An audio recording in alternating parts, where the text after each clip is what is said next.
I love you. Welcome back, Couch Potatoes, to another special episode. We're still doing some more historical films to honor Black History Month. Right. Those films that we will be talking about today are 12 Years a Slave, Malcolm X, and Hidden Figures. I've only actually seen... I saw 12 Years a Slave. But I've also seen Hidden Figures. I never actually seen Malcolm X, which is a shocker because I fucking love epics. So I think it's a good epic. But first we're going to talk about 12 Years a Slave. Oh, we didn't even introduce ourselves. No, I am the Green Traveler. I'm so off the game right now. I am the Faceless Leon, and this is a podcast about movies and TV. And we're doing a little something different this month because we just feel like we have a voice now.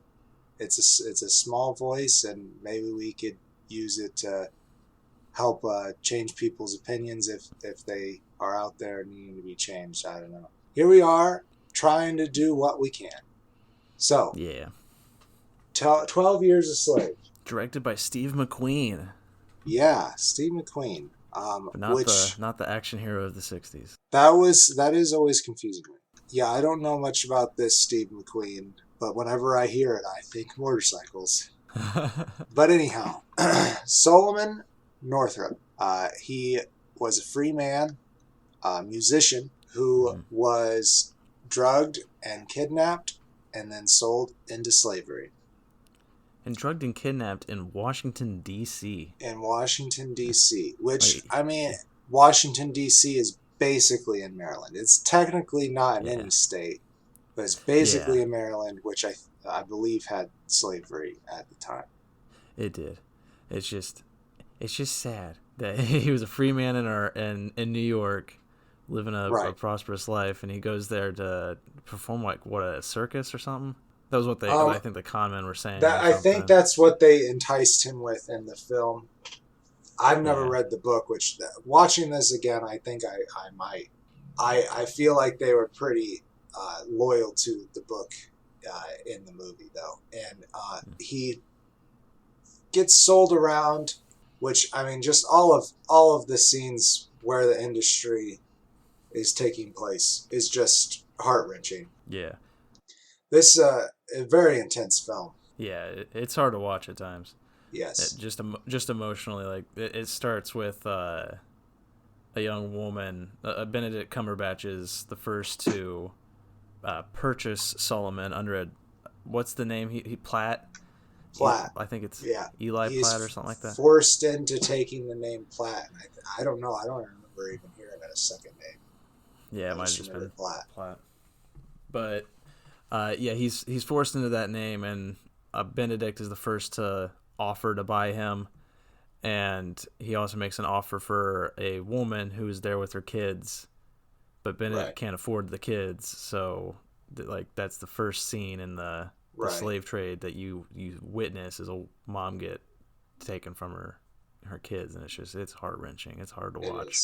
There's just a lot of that in this film, so it is hard to watch. You know, there's definitely scenes that are harder than that. Even I mean, for example, there's several scenes where people are getting beaten, and it's visceral and graphic, and I think that it was important for this film to do that, to have it be as gruesome and as true as possible, so the viewer can get a perspective. I think I said that last time on how hard and how cruel this was for people to go through. Yeah, and it's unflinching in how it portrays all of this. It just goes for it, and there's a scene near the end where we'll get to Lupita Nyong'o, but she comes into the story about halfway through, and there's a whipping scene where it's just so hard to watch. You know, her performance is so amazing throughout it. All the performances are amazing, but She won the Oscar, I believe, for Best Supporting Actress, and like She deserved it. yeah, she delivered so much on this film that it's incredible. Yeah, And it is just hard to take in. But like I said last time, I think it's important for people to go through that. It's an eye opener, is what it is, and I think that's important. But let's talk about more about this story. It is called 12 Years a Slave, so it goes on for 12 years. Then he is rescued. I don't think that's a spoiler to say. yeah, Like there's so much to experience in this movie. I honestly I think maybe knowing that going in might make it a little easier to go into it, knowing that to sit through. There is a rescue at the end for him. I Yeah, think might make it an easier pill to swallow. but I'm gonna make that pill harder to swallow by saying that rescue in and of itself is so bittersweet. Like Oh, it is. it's devastating because on the one hand there is he as we've said he is brought back to freedom, but he has to leave so many like people behind who are in like worse situations still than he was. Right. And so the story focuses on one man and not on all of the people that he is surrounded by, who he goes through this horrible process with. Right. But even though it just focuses on him, his story is amazing and important to be heard and seen because it's very powerful, moving. But it's hard to watch knowing that their stories don't go on the same path as his. Yeah, they have to be stuck in this situation. They're still under the law, owned by another human being. Who is Michael Fassbender? Yes, which I didn't realize that the first time I watched this when I was younger, when it first came out. When I was younger, 7 years ago. Yeah. How much younger? Back when I was a young buck, able to get around. My knees weren't popping when I bent down. All of the white actors portraying slave owners and participants in this, they do they do a good job. They do a good job at making you feel like this is despicable and shouldn't go on. Especially, I believe Paul Giamatti. That was the most pissed I've ever been at Paul Giamatti. Right. I like their choice of taking big name actors as well and making them the ones we hate, because for me it made it, I don't know, it made it more prevalent that anybody back in those days could have been these assholes, these bastards. Like that's true. But that's what I really liked, was it took all these people who we do love, these actors that are big names, and it made them all bastards, and they all did a great job at making us hate them. And yes. There are some though that it tried to beautify their I was going to talk about particularly Benedict Cumberbatch for just a second. I don't want to focus on it too long because I think that we should focus on the main characters, the heroes of the stories more. But Benedict, his name is Ford. He's a plantation owner, and he does not beat his slaves, at least not in the film. Well, he doesn't personally, but his overseers, they do. And in particular, one other character, Paul Dano. Yeah. Okay. From There Will Be Blood. Yes, that's the gentleman I'm talking about. He does not like Solomon because Solomon is smart and is willing to use his intelligence to make Ford's plantation run smoothly. Solomon's doing this to survive, but this racist fuck doesn't like it just because he doesn't like that a black man is smarter than him. It turns into a point where Paul Dano, he goes to beat Solomon for no reason. And Solomon's just like, no, I'm not going to let this happen. Which gets Solomon into a lot of trouble. and Yeah. Ford goes and cuts him down, and he's like, "I'm trying to save your life right now." This is where I think they did this storyline right. I felt like up to this point they were trying to make Benedict Cumberbatch's character sympathetic, and I didn't quite like that. This moment, he's like, "I'm trying to save your life by selling you to a man who I know is cruel to his slaves." Yeah. That is the part where I think the turn, like, because you get to see that he doesn't see that the right thing is to free his slaves. Yeah. That's He's if you really want to save these people's lives, then you shouldn't be owning them, because Yeah. I agree. I wasn't on board with Benedict's initial portrayal because it was very beautifying this character, and I wasn't liking that. There's another character who's beautified at the end, Brad Pitt, to an extent, but he did produce the film, so I yes, expected that. but I mean, he also, yeah, it was a little bit white saviory maybe, Yeah. um, But he is but I mean, Canadian.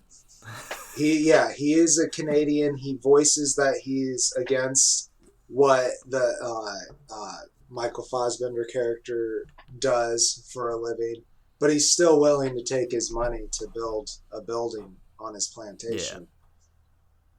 But he does bring news of Solomon to his friends in New York, and that is what eventually saves Solomon. Yeah.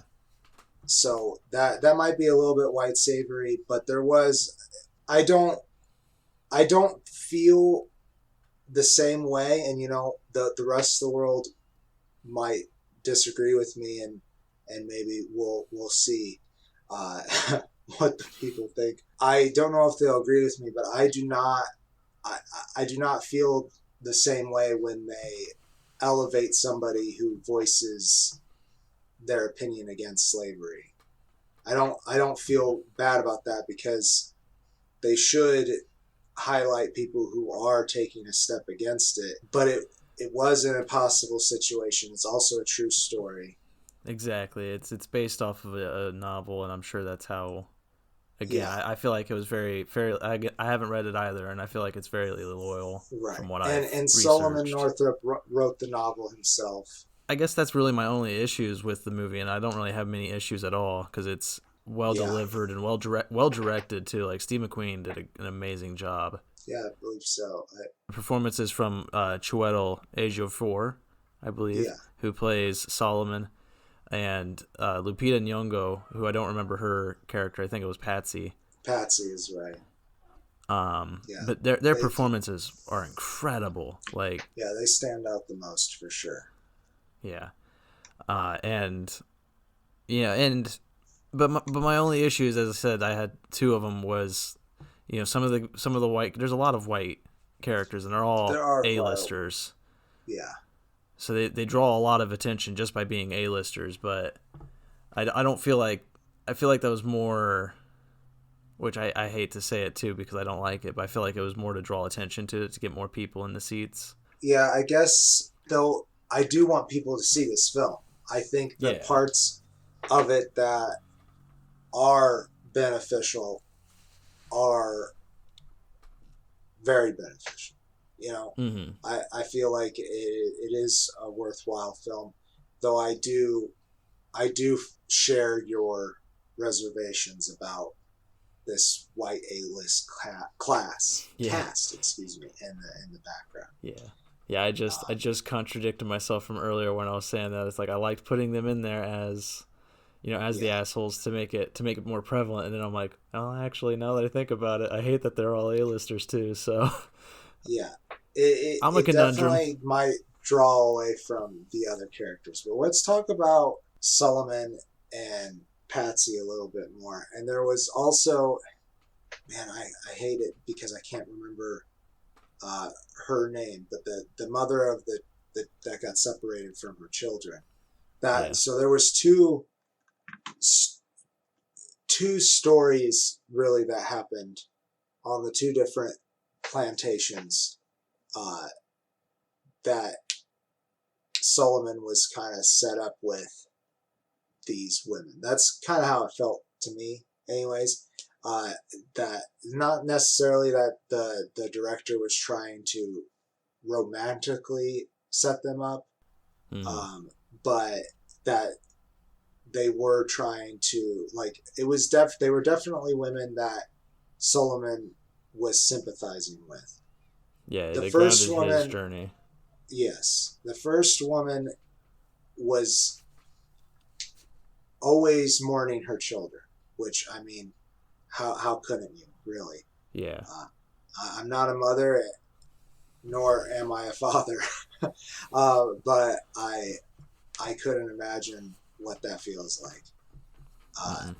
And she's constantly mourning, and Solomon, this is the part where I don't know how I felt about him at this moment, because he's basically kind of telling her to buck up, but he was really, he was like, you shouldn't despair so much, you're not going to survive that way. But she's like, her argument against him is, how can you be so emotionless being separated from your family?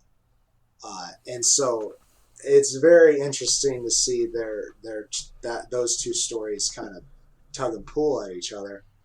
Yeah. And then because she's not doing enough work, I think they get rid of her. They sold her. I believe that's where the story went. Yeah, I sympathize with Solomon because he was at a different stage in his grief. He had grieved alone in that cell for so long that he had moved on. As you said, he was looking to survive, to get out. He was stealing himself to prepare to get back to his kids. So I sympathize with him. Like, I was also mad that he yelled at her when she was crying, but I understood where his anger was coming from, because, like you were saying, he was trying to get her to steal up too, to be like, don't focus on the fact that they're gone, focus on finding them. Yeah, and I think another character reason why Solomon might have reacted that way towards her is that her constant mourning was tugging at him to get to that level of mourning as well. And it was harder for him to steel himself with that around. I think that might be all in all, I think Solomon's journey emotionally and physically, that it all wraps up at the end as being a thoroughly thought out and sculpted person at the end of this story. So I don't think that I have any problems with the scene at all. In fact, I really thought that story could have used more focus, but like we said earlier, it's a true story. It's Solomon's account of what happened after he's separated from that plantation in general. He has no more control over who he is able to interact with.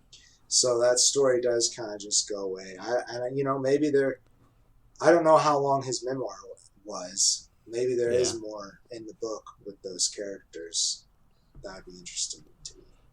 Yeah, I would. It is kind of like torn apart, the story, but I would say it doesn't go away. It just becomes the foundation for how he grows through what he encounters with Patsy's character, Patsy, Lupita Nyong'o. Because that's after their story, after his story with the mother ends, he goes on to he gets sold to Michael Fassbender, and that's where he meets Patsy.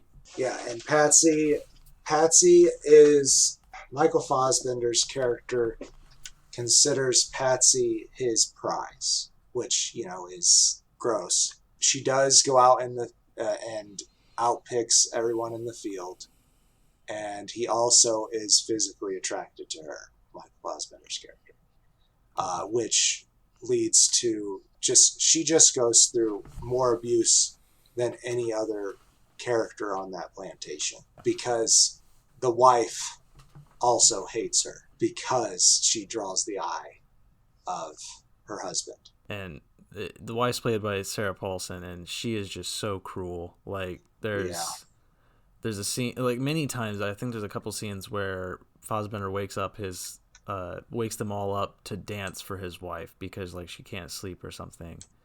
And so I don't know. it's Solomon's just playing the fiddle and everybody has to dance, and she always takes her aggression out on Patsy because of her husband's attractions, and it's so hard to watch how she attacks Patsy. Yeah, it's just it's there. She has some of the most disturbing scenes for me. When she threw that crystal whiskey bottle at her, my God. I didn't even see it coming. Like I really thought she was gonna pour herself a drink. Even this time Yeah. watching, this is the second time I watched it. I totally forgot about it, and she just Mm. swipes it off the mantle and then chucks it right at Lupita, and you're like, what? What the hell? Yeah. Yeah. And And everyone in the room does that as well, but then they have to keep on dancing. it's so hard to talk, like to watch. It's important to watch, but it's also it's hard to talk about as two white men. It's an experience that we will never understand or properly appreciate. Right. And this movie is I think it's essential viewing.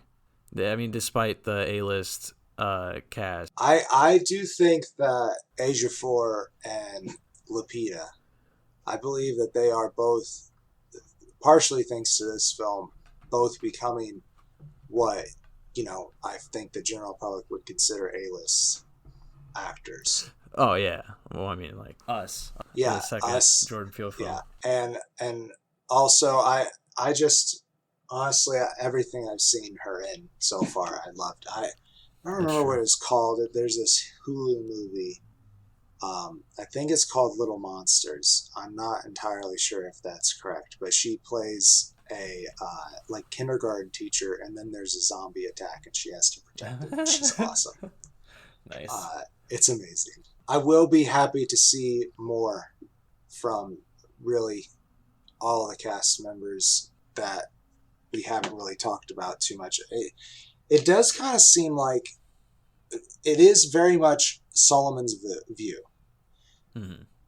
and it does seem like though many of the black characters really aren't focused on. Besides Patsy, the mother character, which the three of them I feel like are really the ones who are focused on the most, and I do think that's kind of a little sad. But I Yeah, also it's sad, but I think it reflects just the nature of being a slave because they're sold so often. You're torn apart from everybody so many times that like you don't really get the chance to know people.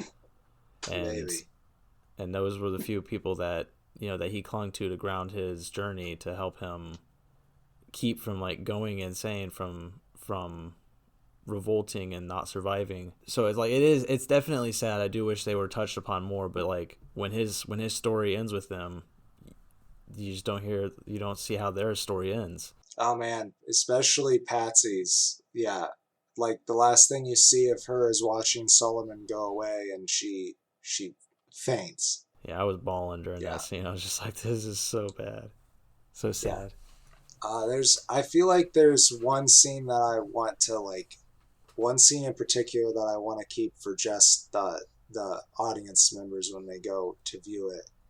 But it is one of the most visceral scenes. And I think that scene in particular was my biggest takeaway from this film both times was just Mm-hmm. how much pain and cruelty that people were willing to do to other people Yeah. just astounds me. Disregard, I think, is the word I'm looking for just another human's life is Mm-hmm. just crazy. But I don't know. I think we did We're talk about this movie. Yeah, yeah. I definitely give it 4 stars. And as I said, it's essential viewing. Like you have to go out and watch this. Right. Oh, I I agree. forgot to mention though. I did have my other issue. I said I had 2 issues. The second issue was with the music. It's scored by Hans Zimmer again, and there's so many pieces that sound like they were taken straight from his Inception soundtrack Oh, that I really? couldn't. Yeah, there's so many like the sad. I It's didn't just a sad notice. like I don't know what the instrument is, but it's like There's a lot of violin, which I yeah, thank liked you. because Solomon was a violinist. Yeah, it is the violin pieces because they sound like they're the theme from Inception, Oh, which really? not when Solomon was playing, but only the background Right, violin score. right. I just remember Wah from Inception. Yeah, I know. That's all that everybody remembers. I listened to the soundtrack so much though that when I was watching this, I'm like, did he not come up with his own score for this? He just and I believe that's obviously I think he did come up with his own score. It's just very Right, very familiar that I'm just like, right. Well, you write so many scores. I feel I like know. variation after a time is gonna get hard. But anyways, let's move on to Malcolm X. Oh wait, I didn't actually do my closing statement. Definitely a full-faced movie. I would say that yeah, like you're saying, it's an essential viewing, but you gotta be ready to watch this movie. You gotta be prepared up front that it is daunting. I will say to take in that that level of I don't know. It is on some form of catharsis, and I think it's necessary for us as a society to recognize exactly what it is that was done to people under the law, and Yeah. why it's so wrong. So let's move on to Malcolm X. The epic biographical drama directed by Spike Lee and starring Denzel Washington. I wanted to know up front. I haven't actually seen this movie before. I mentioned that, and part of the reason is because even though I love Denzel Washington, I think he's one of the greatest actors out there. He's one of those actors that is so popular for me that I can't watch a movie without seeing Denzel Washington. Kind of like Nick Cage, though that's a different kind. Well, I mean, it's different. It's a little different because it's like I see the characters of Nick Cage. They're all just crazy. Yeah, they're just all facets. Yeah, with Denzel, I see the character, but I just see Denzel. It's like Ben Affleck. Ben Affleck, no matter who he's playing, I just see Ben Affleck. That's a different story here. He disappeared into this role. Like, he became Malcolm X. It was so good. I was gonna say, man, I do not feel that way for this particular film, but Yeah, this is one of the few where I just like I watched it and I saw the character that Denzel was that he wanted to be seen. I didn't see Denzel, and I was so happy because I love him. He's such a good actor that I was finally like, yes, I could enjoy a Denzel performance and not just see Denzel. And that's just me. That's there's some actors who are just I don't know. They're just too they're too familiar. yeah too familiar. I guess I don't know. It's just I only see them. I don't see what they're trying to put forth. Huh. But here it's different. Here's Malcolm X's life told from Yeah, I think he did a fabulous job. yeah he really did, and it's told from the beginning of like his teenage years or just after to his assassination, Right. and It has hit him as a little baby too. yeah, and I love these epic biopics. So I don't know why I never came out to or like try to watch this. I mean it was not really on TV either. For It what came I had. out, I think, the year I was born. Yeah, it was just before I was born, 92. But the basic crux is he gets into crime early on. He's a thief, and he plays a numbers game with Archie, this big Yeah. numbers man, a gambler guy out of what was it in New York or was it Harlem? Yeah, I'm pretty sure it was in Harlem, New York. But yeah, Delroy Lindo plays Yes. West Indian Archie is what they called him. And he never wrote things down. You don't question his memory. He had a rep to uphold, and Malcolm was a young and ambitious man. He'd taken under Archie's guidance really early on, and his confidence in himself, Malcolm's that is, kind of grew beyond his ego grew beyond his confidence. No, something along those lines. Yeah, well, he got a big ego. He got Yeah. too big for his pants. Yeah, and he questioned Archie on he believed he had made a bet, and Archie was like, I don't remember you having those numbers, and just because Malcolm had questioned him, as Archie said, his rep was on the line. He had to act, and that meant death threats. That meant Malcolm's life was at stake. So he had to run with his girlfriend and his sidekick Shorty, who was played by Spike Lee, the director. Right. Which I didn't. I love Spike Lee, and like that was watching him throughout this movie was. Yeah, I really like Shorty. Shorty is a really fun character. I'm glad it was included. I don't know if it is a real life character or somebody that Spike Lee created so that he could be friends with Malcolm X, which that's cool in itself. Yeah, right. Worth taking on the project all of it in and of itself for Spike. But they flee from Archie's jurisdiction, and I can't remember what gets him caught. To avoid Archie, he left New York, went to Chicago, and then he and Shorty and their white girlfriends start robbing all of Chicago. And they get caught, and they were all first offenders. So the white women, they got off with a slap on the wrist. But but Shorty and Malcolm, they had to do, I think, 8 consecutive sentences of 10 years. No, they were given 10. They had so many different violations that the judge was putting on them. He was like 8 to 10 years for this crime, 8 to 10 years for this crime, 8 to 10 years for this crime. And he's like, all those are to be served concurrently, which means at the same time.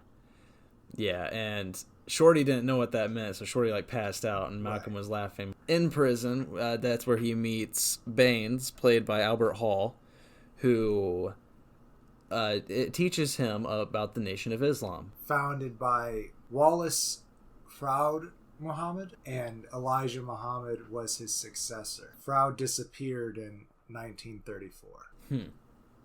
And Elijah Muhammad, played by Al Freeman Jr., he comes in later. But Baines basically teaches about the teachings of his honorable Elijah.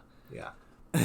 And that's where Malcolm starts to come into his own, where he starts to research the teachings. He reads the Oxford Dictionary. He like translates the whole dictionary. It's where his view on life is just questioned in its entirety.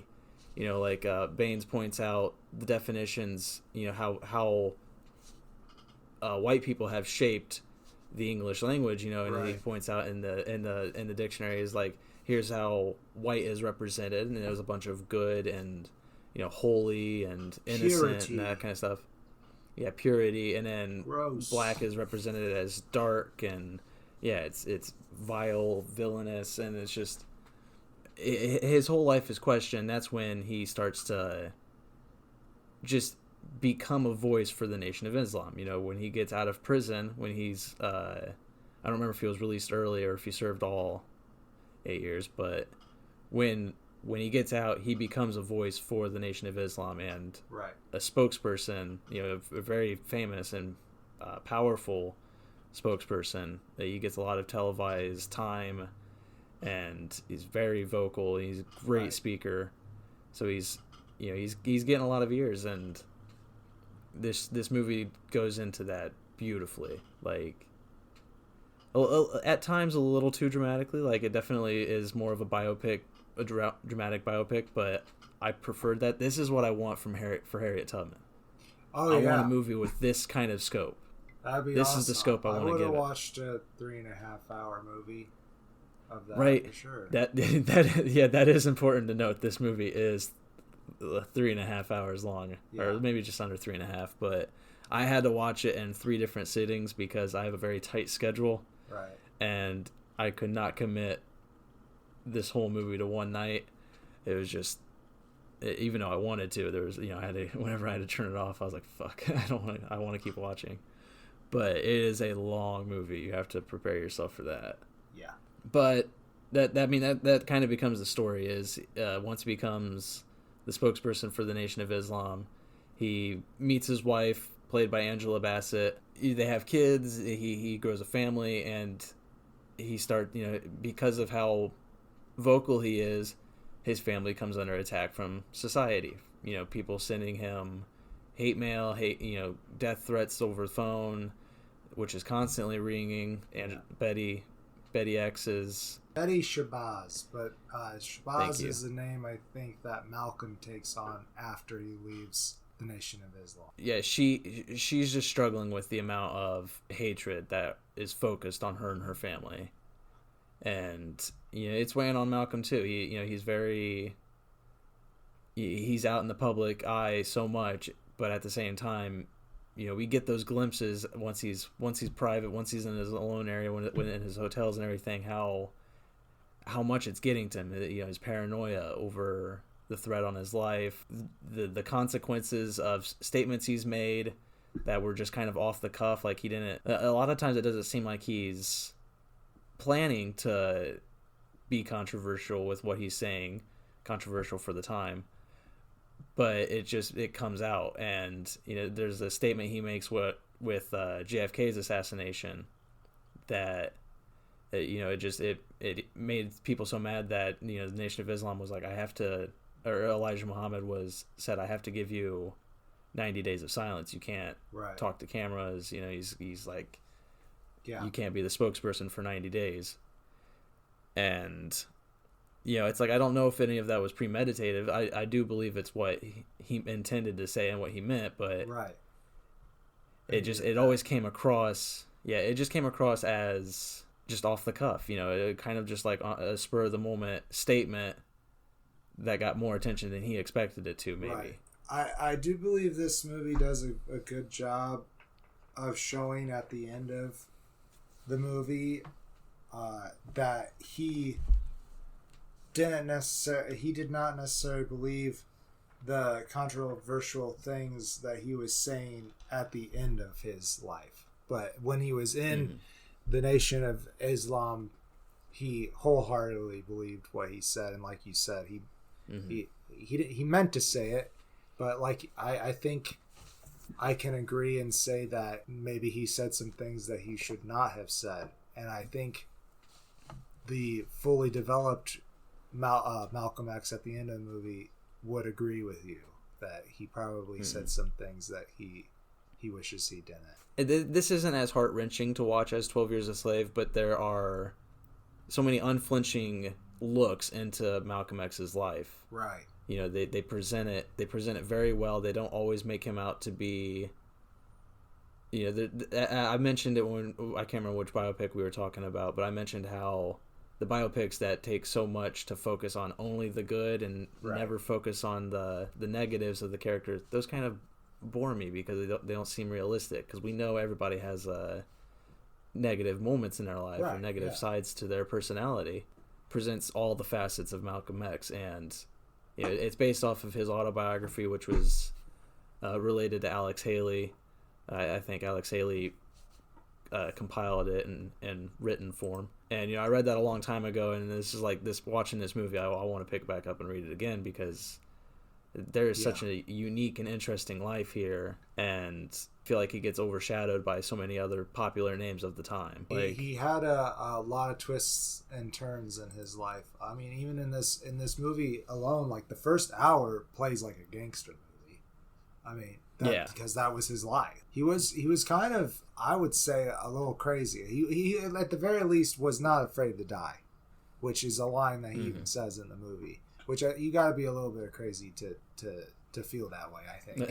It's true. But I think that lack of a fear to die does really play into the end of the movie when he gets assassinated. Like Denzel, I haven't seen footage of it, or if there is footage of it, I don't know. But when Denzel Washington is facing down those gunmen, he puts on a little tiny touch of a smile. Like, he knew something bad was going to happen. He did it because he believed that it was a time of martyrs, and he was willing to do that for the cause of equality. Mm-hmm. And at the end, I don't think I let you get to the point where I think I just kept on inferring that eventually he does leave the Nation of Islam because he has disagreements with Elijah Muhammad, because Elijah Muhammad has been abusing his power to sleep with women. Yeah. At least that is what is inferred. I mean, it was in the newspapers and stuff, but they're also, the FBI in this era were doing a lot of things to fuck with people's lives. So it could have been that too. I don't know. They don't really show that angle, but it could have been. I don't know. What else is there to talk about with this film? It's another one that I think is, I don't know if it's a central viewing, but I would say I highly recommend it. I do highly recommend this. If you're interested in who Malcolm X was, I would say you definitely should watch it. I mean, it's kind of a one-stop shop for that. I mean, you get his whole lifespan in there. I think if you want to learn more about like what he stood for, that's kind of hard to pin down because his opinions changed, and I think that's kind of important to talk about this film. Is when he was a part of the Nation of Islam, and the Nation of Islam as a whole, they view white people as the devil, and I think I understand that view. I'm sure I don't, but I think I understand, like, if you had been oppressed and your ancestors had been oppressed by a group of people, I'm sure it'd be pretty easy to be like, yeah, they're the devil. And I think that anybody would really kind of agree with you, unless they're part of that group of people, which I am. But I think that we did some heinous things back in the day, our ancestors. So I think that's a fair view.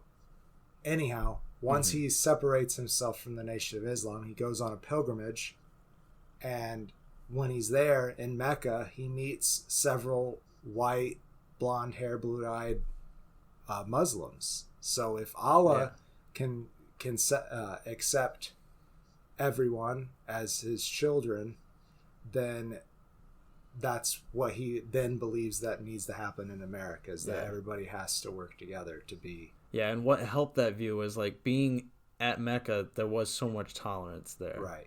Everybody was, like, nobody viewed him as a black man. They viewed him as a Muslim, as a brother. And he felt that acceptance. And I like that. It's just, I don't know. It's a great story watching him develop from what he was at the beginning, this youth, snapping and dancing in the sidewalk. I love that scene where they're in their I don't remember the suits. I think they're called zoot suits.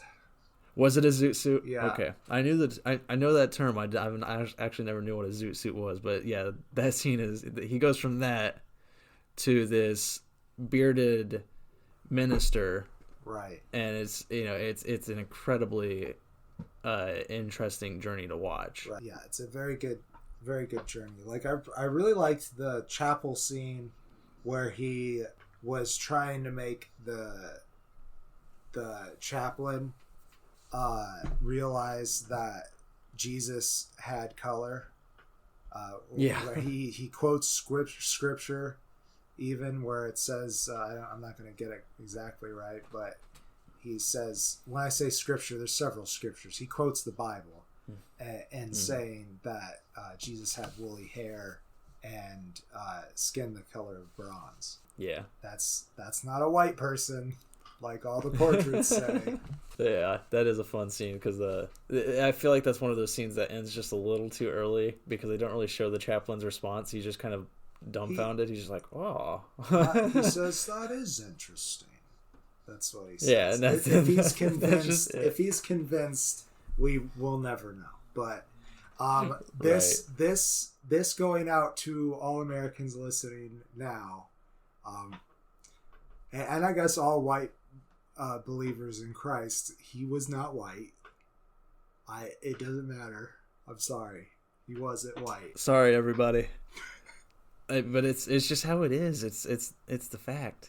Yeah. And in scripture and in just reality from what we've from the people of that region that we know. Yeah, even with like what we were taught, like I went to a pretty progressive church, but still all of our paintings of Jesus were pretty much white people, and all like the Sunday school videos and shit like that. Thanks, Italian popes. Yeah. Anyways, that's all I'm going to say about that. Because we're talking about Malcolm X. Do you got anything else you want to talk about this movie? I mean, there's so many good things, really. And really, the acting is just really superb, elevated, too.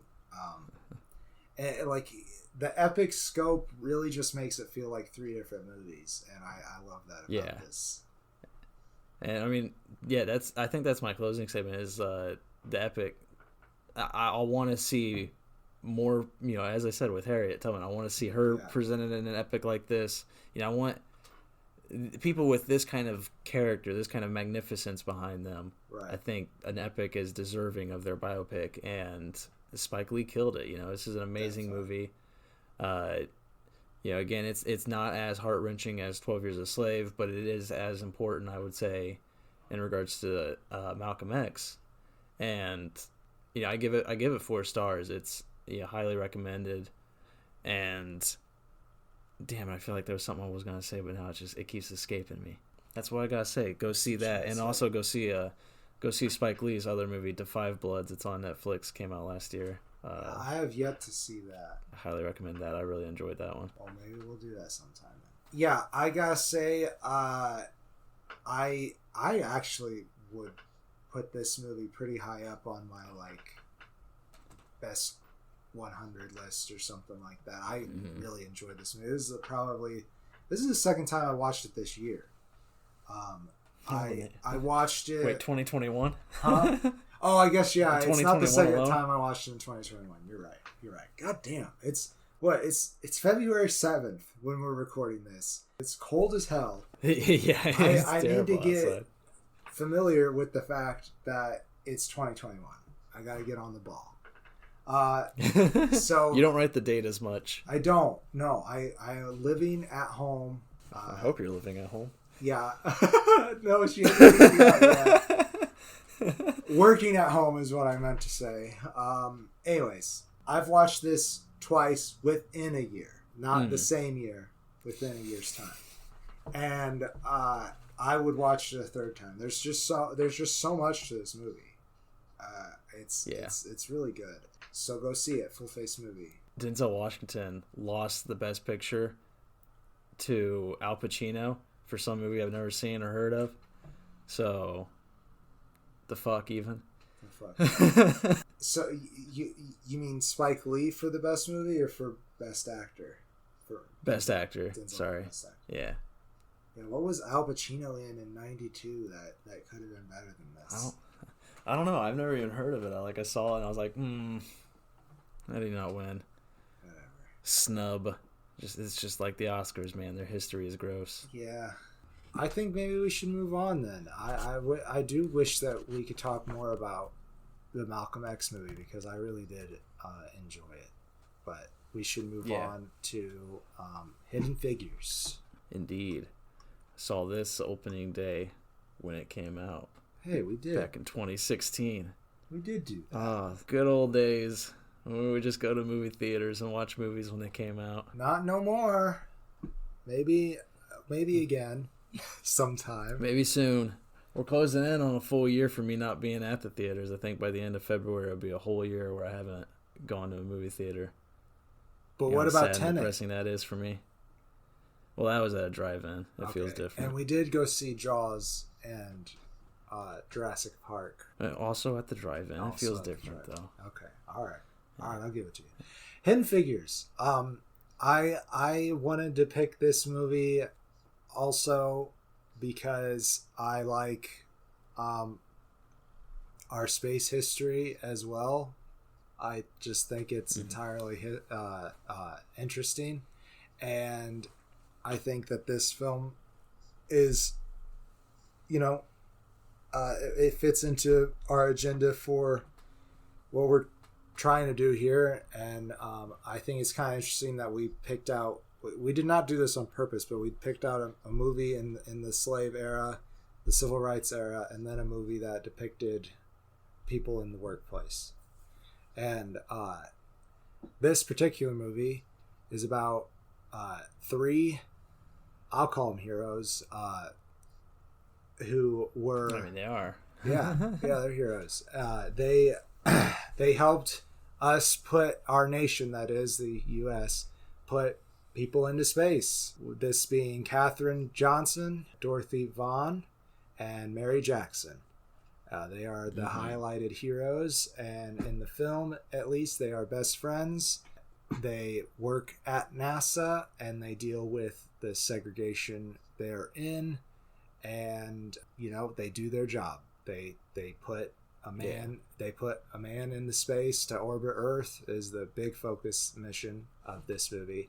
And Dorothy Vaughan ends up being lead supervisor for the IBM that they have, which is just a huge supercomputer. She's like one of the few people who knows how to do it. And she taught herself. Yeah, that's the beauty of this movie, is like watching them teach themselves this stuff. Right, because nobody's going to give them a chance otherwise. Like, that's one of my favorite scenes is, Dorothy is my favorite figure in this film too, mainly because I love Octavia Spencer. She's pretty cool, yeah. Just a brilliant actor. I love her. And but she learns that this electronic computer is going to come in that's going to do equations faster than all of her ladies that work as computers for NASA. Right. So she goes to the library. She goes to the white section, which she gets yelled at for, and takes a book from out of there that teaches her how to operate this computer. And it is, just like she starts reading it to her kids, because she's like, well, I'm going to learn. My kids are going to learn. I'm going to set everybody up. And and she doesn't do it just for herself. Once the people realize, once the white technicians realize that she is much better and understands this machine better than them, they're like, all right, we're going to hire you. And she's like, not without all my women, you're not. Yeah. Yeah, this needs a team of people to run. That's how complicated. Not to say that computers are necessarily less complicated, they're just more compact and don't require as much maintenance and manual knobby doos anymore. But she needed a team, so she brought everybody, the same room that the other two main characters started into, just doing the mathematics, to now doing the computer science. And it's great. It's a great storyline. It's incredible. I love her character just because she's just like, it's not just about me, it's about everybody. Right. She does have a moment where she's where you see the effect of watching Taraji P. Henson and Janelle Monáe's character, Katherine Johnson and Mary Jackson, thank you. Where she, those two have gone off. They've left her computer room where she was the supervisor of those ladies. They've moved up, as it were, and she's watching them succeed and continue on. And you do see that how that kind of weighs on her, where she's just like, I built these women up, and now they're moving on. But she doesn't let it weigh on her for a long time, because she immediately just reverts back to, no, I'm just going to help everybody out. I've helped them take their first steps. Now I'm going to help all these ladies take their steps with me. Right. And God, I just love her story. It's a lot of fun. It is a lot of fun. Opening up in the movie, they're having car trouble on the way to Langley, and she, out of the three of them, knows how to work on cars, which, I mean, any one of them, any person really can learn that skill, I would say, to an extent. Not everybody can be a talented mechanic, but I don't know shit about cars. It is not rocket science, which they do in this movie. You said do again. I did say do again. I'm sorry. I mean, that's just her personality. She's a single mom of. Well, I guess she's not single. Sorry, they do show her husband. Yeah, she's. That, I mean, that's That's another thing I like about this movie, just to take a little sidestep, is they introduce all of their romantic interests, but they don't focus on the romantic interests. It's about their integrity at their jobs. You know, it's about just their integrity as people, really. That's just a facet of their character development that doesn't steal away from the story that this movie's focusing on. I really like that. I will say that they do go into her relationship with Colonel Jim Johnson a little bit. Oh, Catherine's, yeah. But that's it, yeah. The other two are in, you know, established relationships where she's a widow. So and they try to set her up with Jim Johnson, who is a good man. When they first introduce him, he puts his foot way up his mouth. Like saying, you'd think that would be a bit too rigorous for a woman, but talking about like the mathematics they're in charge of, and then she just spouts out like this long sentence of things that she does for NASA that he just has no idea what she's talking about. Right. Yeah, she puts him in his place real fast. Yeah, real fast. He's played by Mahershala Ali. Yeah. Who he's another actor that I just love. Yeah, he's definitely on the rise. I feel like. He's got. And I'm enjoying that rise. Yeah. But with Dorothy, though, is you get the idea that she taught herself how to work with cars because she might have had one break down on her when she was getting somewhere, and was like, "Well, this is my problem. I'm going to fix this right now." Nobody is going to help me get through this, and the longer I'm on the road, the worse off it could be. Which that brings me to a police officer comes up, and at first seems like he's going to harass them, until Mary Jackson explains that they work for NASA and that they're late for work. And then there's this great scene where he's like, "Let me escort you." And she is just bumper to bumper with him. And I don't know if this is like a real life fact. Probably not. Probably just for this movie. But she was like bumper to bumper with him, and she says, "I'm chasing the police right now." I thought that was, maybe a little dark, but it was funny.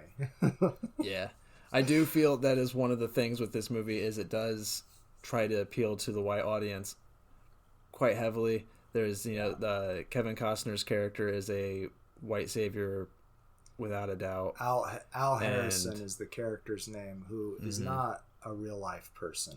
I found out he's a composite of 3 different directors who were there during Katherine Johnson's time, which she was there for a long time. So and again, I don't, we've mentioned this every time we talk about a period piece. I'm not a historian. I don't know accuracy of films that too well, but I did read that some of the segregation that is presented in this film wasn't as bad at NASA as it is presented. Like Katherine Johnson, I guess, has said that she would from the start. There's a long theme through this film of her running across the compound to use her bathroom because there was no bathroom for her or for black people at the West End. The west side of campus was where the computers were. So the East End had no bathroom for black people, right? And I guess from what I read, Katherine Johnson said that she just used the white the bathroom for everybody from the get go. What I read right before we started was that she said there definitely was some segregation. She knew it was there, but she never felt segregated. She was just able to go in and do her job, and she worked with other people. Yeah, everybody was just there to get a person to the space. Right. So they were there to do their focused mission. on their jobs, and that is true. There definitely was segregation, and that is such a big part of the story that I guess wasn't real. It was very embellished. Right. But I liked it because it was a powerful scene when it finally comes to fruition where she confronts her supervisor, Al Harris, Kevin Costner, whatever his name is, where she just she confronts him and everybody else too about making her use a different coffee cup, a different coffee pot that she has to make herself, and censoring all of the data that they're giving to her. making her job harder for no reason. Yeah, yeah, and it's just like that's a great scene when she finally just unleashes all of that on them, and they all realize, yeah, we are bastards, and but that is, again, as I started saying at the very beginning, is that's one of the issues with this film is it tries to appeal to that white audience quite heavily at times, and for me, the first time I watched it when I was far more ignorant, I really enjoyed this film just wholeheartedly. I thought it was great, and I still do think it's great. But watching it a second time, I realized how many white savior moments there are that they give Al. Yeah, a character that they made up, really. Yeah, and it just kept weighing on me as the movie progressed. Or I'm just like, can we stop? Like, let's focus on these three women again. Like they do so well at focusing on them that those moments feel really out of place. Yeah, and like you mentioned, there's that moment where she finally confronts everybody in the room, soaking wet because she ran across campus in the rain to use the bathroom. Which that was a really powerful scene. And then the next scene is Kevin Costner knocking down the sign that says colored women over the restroom that she'd been using. And he's like, there'll be no more colored restrooms, no more white restrooms, just regular old restrooms. And that scene definitely did feel had the taste of white savior on it. But like when I did first watch this film, I did feel like, good for him for sticking up for what he believed in. Because to a certain extent, that's what we have to do as a nation is stick up for each other. Yeah. But in film, in media, especially if you're going so far as to make some of it up, I think we have to see the black heroes succeed for themselves. Another moment even is, the company starts downgrading certain areas once they get closer to the mission time. Right. And one of those downgrades is they basically just demote Katherine Johnson back to the computers with Dorothy. And after she basically invented the math. Yeah, after she did everything. After she's the one who put confidence in John Glenn, in the movie at least. I don't know the historical accuracy, but John Glenn, I don't remember who portrays him, but yeah, he does a great job. But he finds confidence in the mission when she performs a mathematical equation in front of them and like solves all of their answers while doing it. And it's a great and fun scene. And you have all these people in the room who are just like, holy shit, that's it was like an aha moment where they're like, that's the missing puzzle piece for everybody. I do like how they focused on her genius in general throughout the film. I liked those small moments where she got to show off a little bit, even though she wasn't necessarily like trying to show off. She just knew how to do it. Yeah, exactly. Just because you mentioned him, Glenn Powell played John Glenn. Gotcha. And that's another white savior moment though, is when she gets demoted. The only reason she gets brought back is because John Glenn's like, I'm not, he's like, we're going to call a delay unless you have Katherine Johnson double check the math on everything and figure out what's the right point of entry. He did call her that girl though. Yeah. But yes, he was only going to be confident if she double checked the numbers. And then when she runs the data down to NASA, to whatever you call it, NASA headquarters. When she runs the data down there, they close the door on her. They take the folder out of her hands, shut the door, and she just left there like, okay, I just did all the work and you're going to leave me out of it again. Yeah. And then Kevin Costner opens the door for her and he's like, come on in. And it's just like, all right, guys. Yeah. But sorry to focus on that so much. I actually didn't want to focus on that as much as I did. But that is one of my negative issues with this film. To focus on the ladies more, to get back to them. I feel like we've talked a lot about Catherine we haven't talked enough about Catherine, I feel like. But we talked a lot about Dorothy. Sure. Not much about Mary. Not much. Mary Jackson's story is just as interesting because she's trying to become an engineer. Right. Like, not only the first black engineer, but the first, I think even the first female engineer for NASA. Like, I don't believe that there was one before her. I could be misspeaking. But when she enters there, you know, she finds more acceptance in the engineering department because it's run by a Jewish French guy, I believe. He's Polish. Who had to flee his country during World War II. Mm-hmm. Yeah, so he's just a little more understanding of her situation. He's very encouraging of her going to, you know, to get into college because she's denied the engineer's position because she doesn't have the proper degree. Yeah. Even though a lot of white people have gotten in without the degrees that she has to get. Right. But that's their way of denying her. Is be like, well, yeah. They changed the rules. Yeah, fuck Kirsten Dunst in yeah, this movie. I really hated her in this story. I mean, she did her job, so whatever. Yep. But Carl Zelensky is the character you're talking about. The Polish engineer guy, yes. Yeah. He's a fun character. Again, not too heavily focused on. Applause there that the focus remained on Mary's story. And she goes to a judge to talk, to get her plea to enter into the schools to get the proper degree, even though it's a segregated school. Right. You know, she goes there and she just straight up talks him into being like, yep, I'm going to let this woman go through because I want to be the first person to have let this happen. Which, like, for him, for his perspective, he's like, yeah, I get to be the white savior in this moment. For her, she's like, I'm going to convince this judge. So I still totally feel like, yeah, I feel like her angle on that story was definitely not white savior because it was all her.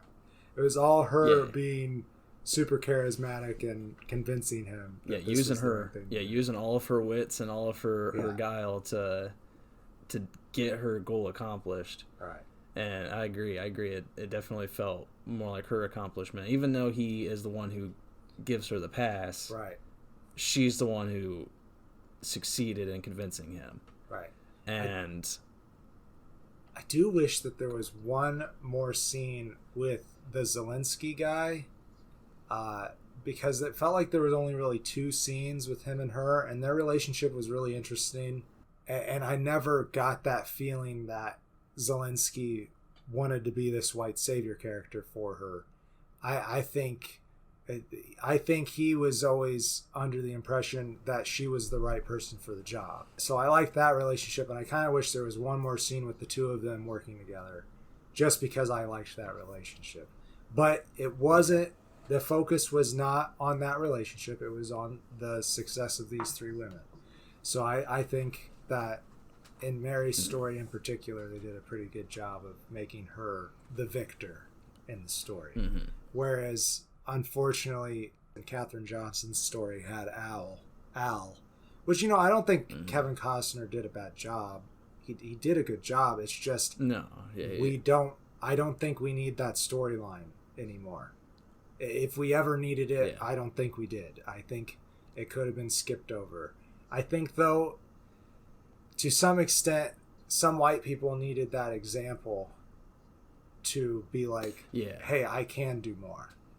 But we, as our modern moviegoers, I think we're done with it. We're tired of it. We want to see the black heroes succeed on their own.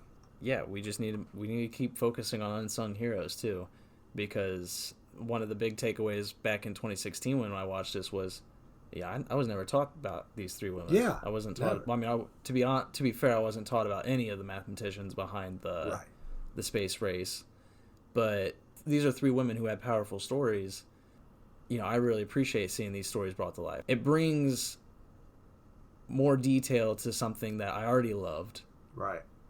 That now I'm more encouraged to go in and explore further. You know, I want to learn more about everybody involved and not just about, you know, Neil Armstrong for walking on the moon for the first time, or, you know, JFK for his presidency and delivering us there. I want more focus on people like Katherine Johnson and Dorothy and Mary. Me too. Just because you mentioned you want more stories like that, there's this, I don't remember what the docuseries is called, but on Netflix there's this docuseries on the Challenger. I recommend people to see that too. They do a really good job of focusing on each individual person that were a part of that crash. It was a very diverse crew, which was something that NASA was very proud of, and the astronaut program at that time was accepting civilians, training them for civilians they all had different minor specialties, and they were training them to be astronauts so that the program could be more inclusive. And then also they had this teacher who was trained to a lesser extent to do lessons in space. That's not what this story was about, but I do think it has a good focus on characters that our media don't necessarily focus on very much. Yeah, I'll have to check that out. I don't know, are we ready for closing statements on Hidden Figures? I think we talked about what we need to talk about for it. Why don't you go ahead? Yeah. Again, I really think that I highly recommend this. Yeah. I don't think it is as good as the first two films we talked about. I agree. I give it 3.5 stars. It just has those few flaws that I've already mentioned, specifically with Kevin Costner's character. Right. But again, not to shit on Kevin Costner. He does a decent job. It's just his character took too much focus from Katherine Johnson's story. Yeah. And then I also feel like Katherine Johnson's story is, even though it's the main focus, I feel like both Dorothy and Mary also have powerful stories that lost itself a little bit in Catherine's story. And not that that's a bad thing, but it's, I feel like it would have been more interesting to see all three of them have equal attention to their stories. But great film, great acting, directing by Theodore Melfi is fairly solid. He wrote it with Alison Schroeder. It's all around. It's a fun movie. Yeah. Go out there, watch it. It's good. It's just one of those fun space race films. I agree with all that. I think that there is a good half an hour that could have been added onto this film to focus on the three characters more. But also to the same extent, I don't watch this movie and feel like it's missing any plot points. You know what I mean? Like it's just that I want more. So I think it's a well-constructed movie for sure, and I give it a full face. I wish that there was a little bit less white savior stuff, but I